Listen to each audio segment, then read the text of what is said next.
du Fils et du Saint-Esprit.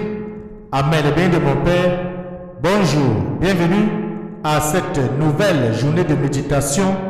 Dieu nous a fait grâce pour que nous puissions voir le jour et que nos yeux puissent voir le soleil. Nous sommes aujourd'hui, vendredi après l'Épiphanie. Deux textes vont nous aider, le bien de mon Père, à entretenir la méditation d'aujourd'hui. D'abord, la première lettre de Saint Jean au chapitre 5, les versets 5 à 3, où Saint Jean va souligner trois éléments, l'esprit, l'eau et le sang, et souligne que ces éléments font témoignage. Oui, trois éléments, l'esprit, l'eau et le sang, qui peuvent déjà nous rappeler deux choses particulièrement. D'abord en termes du nombre 3, la Trinité, mais aussi en termes de symboles. L'esprit comme confirmation, l'eau comme baptême, le sang comme l'Eucharistie, qui constituent les sacrements d'initiation chrétienne. Cela peut nous venir à l'esprit ainsi et de voir que tout cela s'agit d'une seule chose, le Christ, Jésus, lui qui est le Fils de Dieu, celui qui rend témoignage au Père et qui nous montre le Père.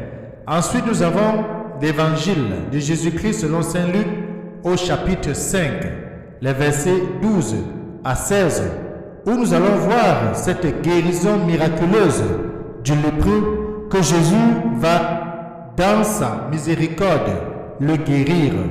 Apprêtons nos textes de ce matin. Ouvrons nos Bibles, bien de mon Père, mais surtout ouvrons notre cœur à accueillir le Seigneur qui est là à côté de nous. Bienvenue.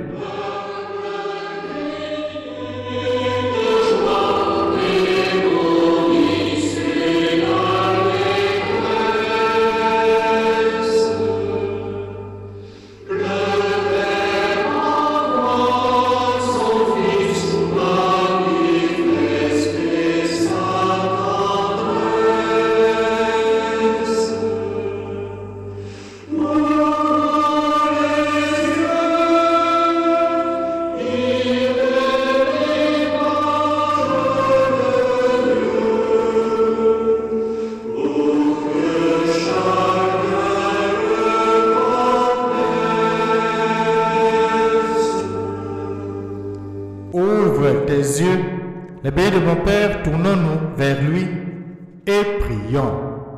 Dieu Tout-Puissant, tu as signifié par une étoile qu'un Sauveur était né pour le monde. Maintiens ta lumière en nos cœurs pour que nous entrions plus avant dans ce mystère. Par Jésus-Christ, ton Fils bien-aimé, lui qui vit règne avec toi dans l'unité du Saint-Esprit, Dieu maintenant et pour des siècles des siècles. Amen. Je t'invite et je nous invite chacun à ouvrir sa Bible à la première lettre de Saint Jean au chapitre 5, de lire les versets 5 à 13. Bonne lecture.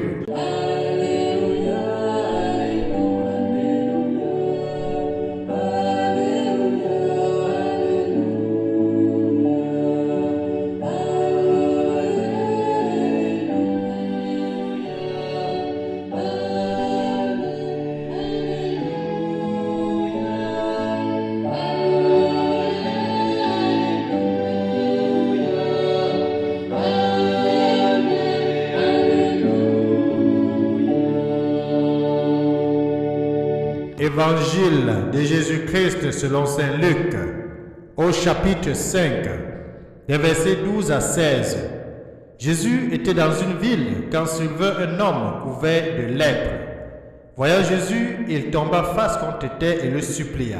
« Seigneur, si tu le veux, tu peux me purifier. » Jésus étendit la main et le toucha en disant « Je le veux, sois purifié. » À l'instant même, la lèpre le quitta.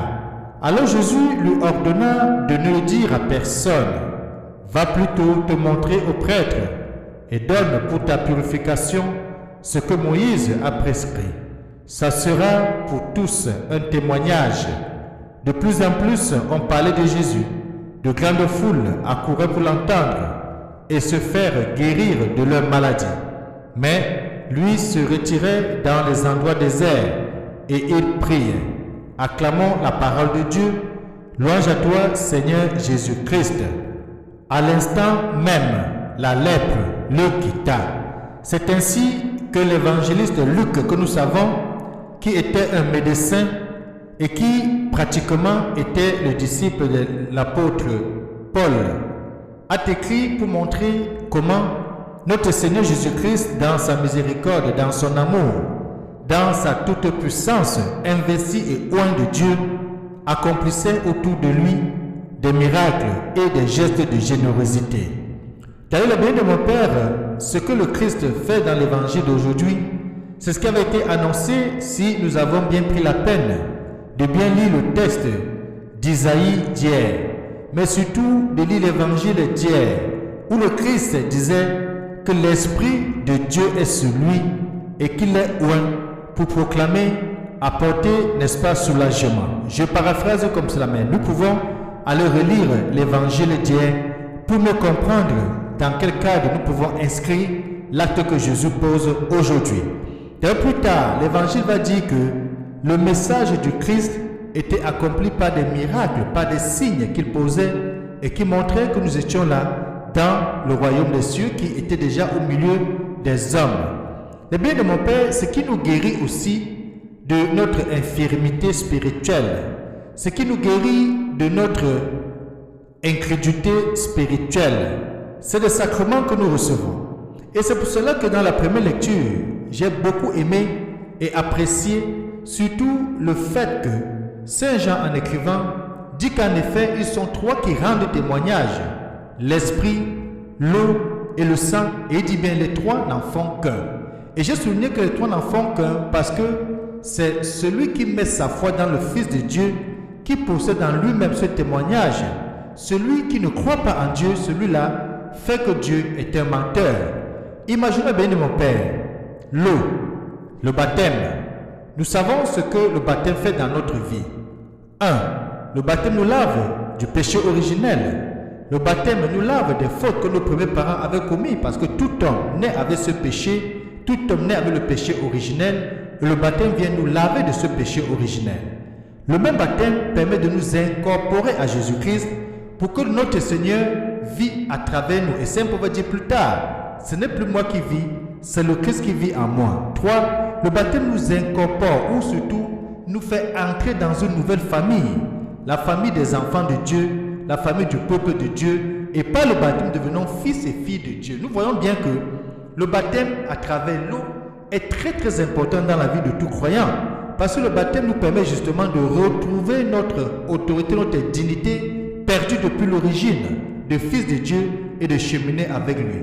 Ensuite, on va parler de l'esprit. Nous savons que pendant la confirmation, l'évêque ou celui qui mandate pour administrer ce sacrement touche bien en t'appelant par ton prénom, a dit: sois rempli de l'Esprit Saint, le don de Dieu. Cet Esprit Saint, c'est l'Esprit qui habitait le Christ. C'est l'Esprit qui a permis au Christ d'enseigner avec autorité, mais surtout de poser des actes et des gestes que nous venons de lire, c'est-à-dire de guérir. Et on va voir dans plusieurs passages de l'Évangile, chaque fois que Jésus va vouloir poser un acte important, il va se retirer pour aller dans un cœur à cœur avec son Père. D'ailleurs, pour choisir 12, il va se retirer à la montagne. Mais aussi, quand il va prendre le pain pour le multiplier, peut-être qu'on va voir l'autre jour, il va lever les yeux au ciel et il va rendre grâce, il va les bénir. Et l'action de l'Esprit Saint intervient en ce moment parce que c'est la force de Dieu, c'est la force agissante au milieu de nous. Nous l'obtenons pendant la confirmation. Ensuite, il parle du sang. Le sang, nous savons, c'est l'Eucharistie. C'est mon sang donné pour l'alliance nouvelle et éternelle. Le prêtre le dit toutes les fois lorsqu'il fait la consécration de l'hostie et lorsqu'il présente la coupe. Le sang que le Christ a versé à Golgotha pour toi, le sang qu'il a versé en rançon pour te racheter, pour me racheter et pour racheter l'humanité. Le sang qu'il a versé pour réconcilier le monde avec son Père. Et bien, nous voyons bien que les sacrements d'initiation chrétienne, le baptême, la confirmation et l'Eucharistie sont fondamentaux dans ta vie de foi. Et c'est donc une interpellation fondamentale ce matin. Si tu n'es pas baptisé, si tu n'es pas confirmé, ou si tu n'as pas encore fait ta première communion, c'est encore le moment d'aller dans ton église, d'aller dans ta paroisse, de contacter ton prêtre, de savoir quel est le cheminement à suivre. Ensuite, si tu as chez toi un enfant qui est en âge d'être baptisé, c'est mieux de le baptiser. Si tu as chez toi un enfant qui n'a pas encore fait sa catéchèse pour prendre les sacrements de confirmation ou de l'Eucharistie, il ne se fait pas tard. C'est le moment aussi de faire des démarches pour que cet enfant entre justement dans cet état de grâce, dans cet état de bénédiction, investi l'autorité du Christ et habité par le Christ pour pouvoir vivre mieux sa dignité de personne humaine. Et bien, mon Père, je veux donc terminer en soulignant quelque chose de beau. Il y a la question que le lépreux pose à Jésus ce matin. Il dit, si tu le veux, tu peux me purifier. Et Jésus dit, je le veux, sois purifié. Cela va nous aider aujourd'hui à savoir que tout ce qui se passe ou tout ce qui devrait se passer dans notre vie doit être fait selon la volonté de notre Dieu et non notre propre volonté. Donc dans toutes les situations dans lesquelles nous trouvons, c'est toujours mieux de s'abandonner au Christ et dire, Seigneur, si tu le veux, tu peux faire ceci. Seigneur, si tu le veux, je peux faire ceci. Seigneur, si tu le veux, je devrais faire ceci. Et le Seigneur va nous donner la force s'il trouve que c'est nécessaire pour nous. Et que le Tout-Puissant nous aide aujourd'hui à nous abandonner à lui, mais aussi à revivre pleinement nos sacrements et d'interpeller ceux de nos frères qui n'ont pas encore eu ces sacrements d'initiation chrétienne. Et qu'il nous bénisse et nous garde, lui qui est Père, Fils et Saint-Esprit. Amen. Bonne journée.